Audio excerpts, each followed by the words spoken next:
Bon, je vais vous parler brièvement d'une recherche aussi qu'on a fait sur l'innovation aussi avec CIBS, parce que c'est le thème. Donc, le CIBS, qui est de l'acronyme en anglais. Et bon, c'est quand même une recherche qui était exploratoire, qu'on a commencé au début dès 2014. On voulait savoir si le concept d'innovation ouverte ou les entreprises qui font de l'innovation ouverte, est-ce que elles ont des meilleures performances? Alors ici, bon, évidemment, cette recherche-là et les opinions qu'on exprime ne sont pas celles de Innovation, Sciences et Développement économique Canada, ni Statistique Canada, ni le gouvernement du Canada. Donc, des auteurs seulement. Alors, je vais vous présenter le début, comment tout ça, l'idée a commencé. Donc, on voulait, comme j'ai dit, explorer le phénomène de l'innovation. C'est quelque chose c'est un concept qui est quand même relativement récent, si on veut, dans l'histoire industrielle. Chesbrough, c'est le premier, je pense que c'est dans les premiers à avoir parlé ou fait de la recherche sur cette idée-là d'innovation ouverte. Mais l'innovation ouverte, et là, c'est là que vous allez voir, c'est un peu plus que... Et là, le problème, c'est que dans les enquêtes en ce moment, y compris CIBS, il n'y a pas vraiment de concept. Le pur concept d'innovation ouverte, il n'est pas là, il n'est pas vraiment mesuré. Une des raisons, c'est qu'il n'est pas facile à définir nécessairement, mais c'est plus que de la sous-traitance des idées, c'est plus que juste de la collaboration. Évidemment, dans les enquêtes, c'est surtout des questions sur la collaboration. Alors, c'est les variables qu'on utilise. Mais il y a une très grande différence entre la collaboration, parce qu'on peut collaborer avec d'autres entreprises sans nécessairement être dans un modèle d'innovation ouverte. Alors, l'innovation fermée versus ouverte. Dans un modèle traditionnel d'innovation fermée, bon, on va dire les meilleurs employés, y est-tu là le petit laser là-dessus? Ouais. Les meilleurs employés du domaine travaillent pour nous. Dans l'innovation ouverte, les meilleurs employés du domaine ne travaillent pas tous pour nous. L'entreprise va trouver des collaborateurs hors de l'entreprise. Dans l'innovation traditionnelle fermée, pour profiter de la R&D, l'entreprise va découvrir, développer et commercialiser ses innovations. Il y a toujours des questions aussi d'absorption. Dans l'innovation ouverte, la R&D à l'externe génère de la valeur. La R&D interne est nécessaire pour capturer une partie de cette valeur. Mais dans l'innovation ouverte, dans l'innovation fermée, c'est ce qu'il faut faire. Dans l'ouverte, ce n'est pas nécessaire de capturer toute cette valeur-là. Dans l'innovation traditionnelle fermée, si on fait une découverte, on sera les premiers sur le marché. Dans l'innovation ouverte, l'entreprise n'a pas initié cette recherche pour en profiter. Donc, vous voyez un petit peu la différence de modèle, mais la chose la plus importante, quand on a parlé il y a plusieurs années, je me rappelle d'un atelier qu'on avait eu ici avec Catherine à Montréal, le point sensible de l'innovation ouverte, c'est la propriété intellectuelle. Alors, dans l'innovation traditionnelle, fermée, nous devons contrôler notre propriété intellectuelle afin de prévenir nos compétiteurs de profiter de nos idées. L'innovation ouverte, ben, c'est faire comme Catherine a fait, donner ses idées sur le web. mais ça peut être profitable. Peut-être quelqu'un va arriver avec une idée, il va avoir une collaboration, et là, c'est ça. Alors, dans l'innovation ouverte, on profite de l'utilisation, on profite de l'utilisation de nos droits de propriété intellectuelle via les autres. On peut en acheter, on peut en vendre. On fait évoluer notre modèle d'affaires. Donc, il y a eu d'autres études, mais comme vous voyez, là, les plus vieux, là, ça date de 2003. Hein, c'est pas beaucoup plus vieux. Et nous, ce qu'on avait décidé de faire en premier, c'était de répliquer une étude de Larsen et Salter qui s'appelait Open for Innovation, the role of openness in explaining innovation performance among UK manufacturing firms. Donc, on s'est dit, on va répliquer cette étude-là. Et on avait commencé même peut-être un peu avant 2014 et on avait commencé en utilisant l'enquête sur l'innovation de 2005. ici. Donc, vous voyez les différences entre ces études-là en termes de nombre d'observations. Les méthodes sont les mêmes, mais dans la réplique, on avait tenté d'utiliser, ou on avait pas mal utilisé presque les mêmes variables, mais pas tout à fait, parce que ce n'était pas la même enquête qu'ils utilisaient, c'était une enquête de Grande-Bretagne. Oui, je vais juste le montrer rapidement. On avait des résultats assez similaires.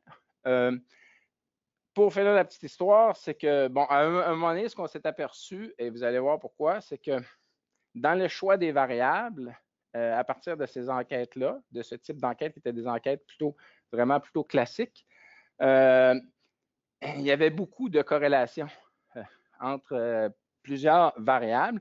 Alors, on s'est dit, on va profiter de CIBS au début 2009, là, vu qu'on est plus avancé, ben, on a combiné 2009-2012 pour faire des données poolées, si on veut, pour bien parler français.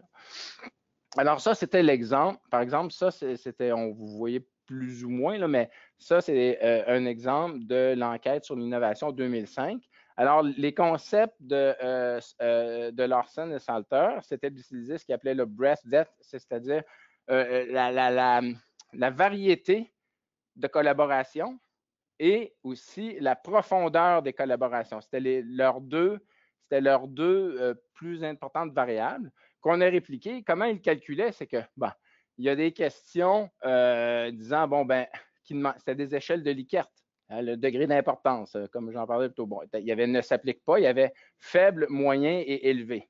Alors, leur concept de breadth, c'était à chaque fois que quelqu'un disait que dans les sources de marché, qui collaboraient avec des consultants ou bon, élevé, moyen, faible, aussitôt qu'il en cochait un, ça lui faisait un point et il montait un index qui appelait breadth.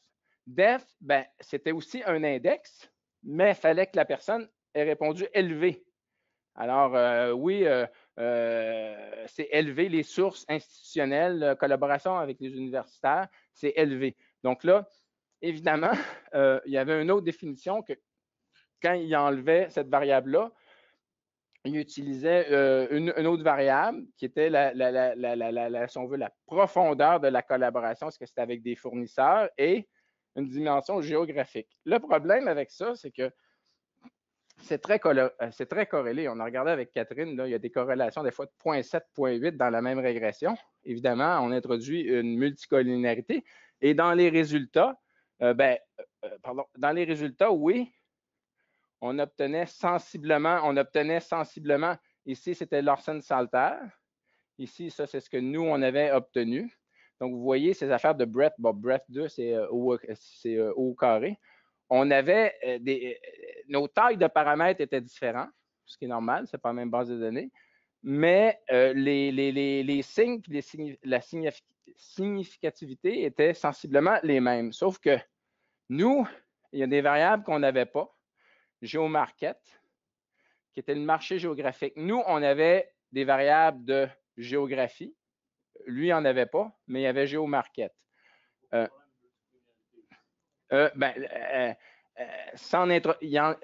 on en a trouvé ici. Ce que je voulais montrer, c'est que on avait rajouté une demi si vous appliquez pour des patents, si vous faites du outsourcing de R&D et le nombre d'innovations.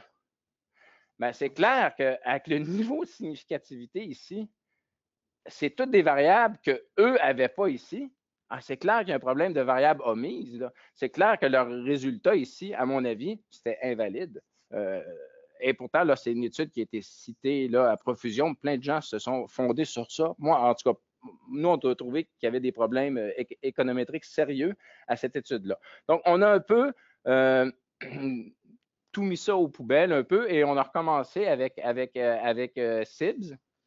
On a utilisé aussi le modèle Tobit censuré. Évidemment, notre variable à gauche, c'était le pourcentage de vente des innovations dans leurs produits ou services. Okay? Évidemment, on avait fait, mettons, quelqu'un dit 5 ou 10 ou 15 ou 20, évidemment, c'est censuré à 100. Le maximum, c'est 100 de nos ventes. Et évidemment, on avait ajouté +1 parce que quelqu'un qui aurait indiqué 0, ben, le log de 0, ça n'existe pas. C'est qu'en mettant +1, ben, le log de 1, ça donne 0 vu que c'est en log. Alors, nos résultats ici, et là, vous allez voir les variables qu'on a utilisées qui sont sensiblement, évidemment, c'est la même enquête, donc il y a beaucoup de variables communes avec ce que Catherine vient de présenter ici. Donc, bon, je vous ai déjà dit, la variable dépendante, c'est le pourcentage du revenu total provenant des innovations, ben, +1, le log naturel.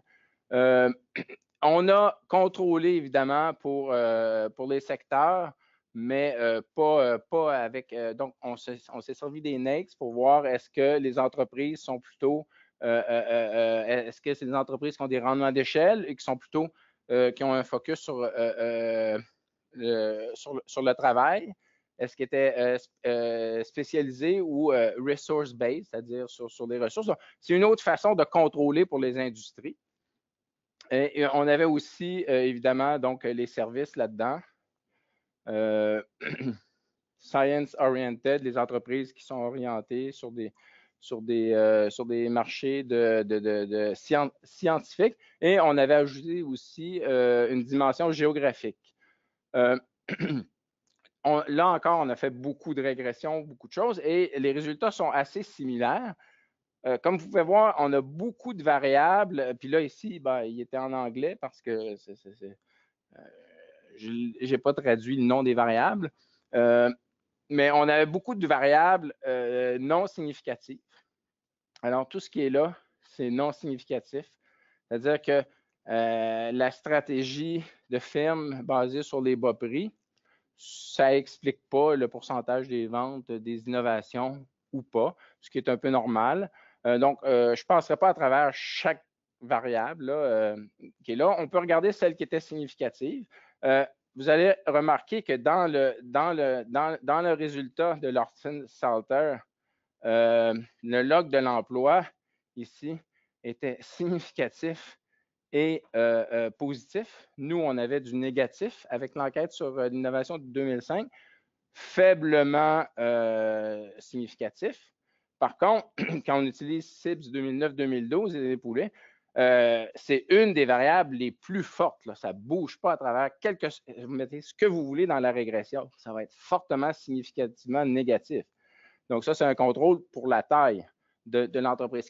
Moi, je trouve ça un peu logique au sens où plus la firme est grande, ben moins elle a d'innovation. Donc, sa part de vente des innovations, ben, c'est un peu normal qu'elle soit moins grande. Si vous êtes une petite entreprise, vous avez une seule innovation, c'est ce que vous vendez, ben, vous risquez d'avoir comme variable dépendante 100 là, alors, c'est ça. L'âge de la stratégie à long terme est assez significativement négatif. Ça veut dire que plus votre stratégie est vieille, moins vous avez de chances de vendre vos innovations. Jusque-là, c'est logique. Stratégie où on focus sur les nouveaux produits, ben, c'est normal que ça soit très fortement positif. Sur les procédés, un petit peu moins. L'utilisation des technologies avancées, qui était un indice à chaque fois que vous en utilisez, vous avez 1. Donc, le maximum possible, c'était 9. La méthode, ça, c'est assez important ici. Et ça pourrait être un moyen, dans la façon dont la question est posée dans CIBS 2012 ou 2009, il y aurait peut-être eu moyen d'avoir des meilleures questions pour essayer justement d'identifier ceux qui font de l'innovation ouverte. Parce qu'il y avait quand même une question sur le licensing puis le leasing de technologie. Alors, quand on commence à faire du licensing puis du leasing de technologie, ça commence à entrer dans la définition d'innovation ouverte, là, parce que là, c'est plus toi tout seul qui fais ta petite recherche dans ton cubicule. Mais la façon dont la question était posée, ça aurait pu aussi être que des firmes qui sont sur le marché pour faire ça. Donc, pas vraiment pour l'innovation. Donc, il n'y avait pas vraiment moyen de distinguer si c'était vraiment de l'innovation ouverte ou c'était juste parce que cette entreprise-là, c'est ça sa business, c'est ça qu'ils font. Ils font du leasing ou pas. Bon. évidemment, des mesures prises de façon avec succès. Bon, ben, si on a rencontré des obstacles financiers, on a pris des mesures avec succès, ben, ça nous donne plus de chances de vendre nos innovations, c'est normal. Le nombre d'innovations, très positif aussi en langue naturelle. Donc, ça, c'était très positif. Mais c'est peut-être juste une indication que, bon, quand on est très innovateur, on vend beaucoup de nos innovations parce que c'est ce qu'on fait. C'est des produits toujours innovants, comme Apple, c'est toujours un nouveau téléphone, un nouveau produit ou un nouveau service. La seule variable qui est un peu plus difficile à expliquer ici, c'était celle-ci, qui était que si on était subsidiaire d'une firme canadienne, on avait moins de chances, mais très faiblement, de vendre nos produits provenant d'innovation. Je ne sais pas encore trop pourquoi on aurait trouvé ça, ou je n'ai pas trop d'explications encore à ce stade-ci. Sur les variables qui s'apparenteraient vraiment plus à l'innovation ouverte. Alors, ici, on avait une variable une question dans cible qui posait carrément la question, avez-vous, en collaboration avec d'autres firmes, avez-vous développé des nouvelles méthodes ou des nouveaux procédés ou des nouveaux produits? Donc, c'est pour ça que j'ai appelé la variable New Org Open. On a été quand on met tous les variables ensemble, encore là, on a vérifié toutes les corrélations entre les variables. Si on fait des régressions puis on met tous les variables, on obtient une certaine collinarité. Donc, on peut pas, on voit que il n'y a presque rien qui sort de significatif. Mais par contre, quand ces deux variables-là sont très corrélées ici, parce qu'ici, on avait le nombre d'innovations fait en partenariat. Donc, le log de ça, évidemment, c'est corrélé avec le fait d'avoir répondu oui, j'ai développé des produits ou des services avec d'autres. Mais ce qui est important ici, c'est de voir que c'est significatif et positif. Ça donne une indication que le modèle d'innovation ouverte est supérieur à un modèle d'innovation fermé.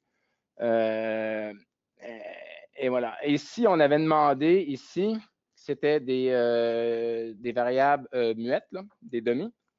Et ici, c'était sur les procédés, ici, c'était sur les produits. Alors, la référence, c'était carrément ici, avez-vous développé, donc dans le développement comme tel, dans la R&D, avez-vous développé produit ou service seul? Ça, c'était la référence. Ici, c'était ma firme avec d'autres firmes et Product O2, c'était carrément fait par les autres. Alors, ben, ce qu'on voit ici, c'est que, évidemment, c'était pas quand on le fait en collaboration avec d'autres firmes, c'était pas significatif. Donc, ici, c'est une indication que, mais comme j'ai dit, collaboration puis une innovation ouverte, c'est pas la même chose.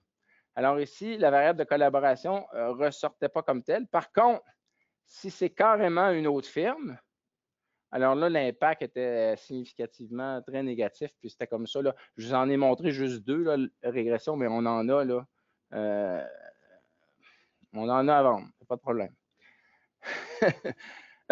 Pour à savoir qui a vraiment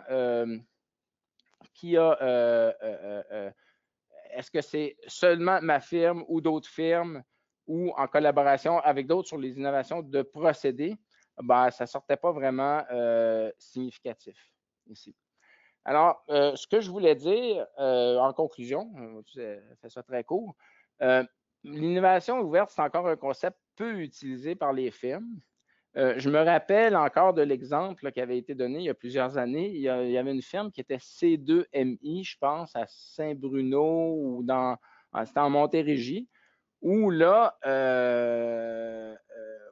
les firmes peuvent aller, il y a des laboratoires, il y a des installations, les gens peuvent collaborer, mais en innovation ouverte. Et je me souviens, la personne avait dit, le point sensible, c'est toujours le droit de propriété intellectuelle. Et en général, celui qui a le droit de propriété intellectuelle à la fin, c'est celui qui commercialise. C'est ce qu'il nous avait dit. Alors, c'est sûr qu'on a vu dans les contrôles, il y avait plusieurs facteurs qui pouvaient expliquer le pourcentage de nos innovations. Alors, même après avoir contrôlé pour tous ces facteurs-là, les firmes qui avaient introduit une nouvelle méthode organisationnelle avec d'autres firmes, ils semblaient vendre leur innovation dans une plus grande proportion. Mais par contre, les firmes qui ont développé leur innovation en collaboration par rapport à celles qui l'ont fait seules ne semblaient pas avoir un avantage. Bon, celles qui n'avaient pas participé au développement étaient très désavantagées. Ça, c'est les résultats qui sont ici.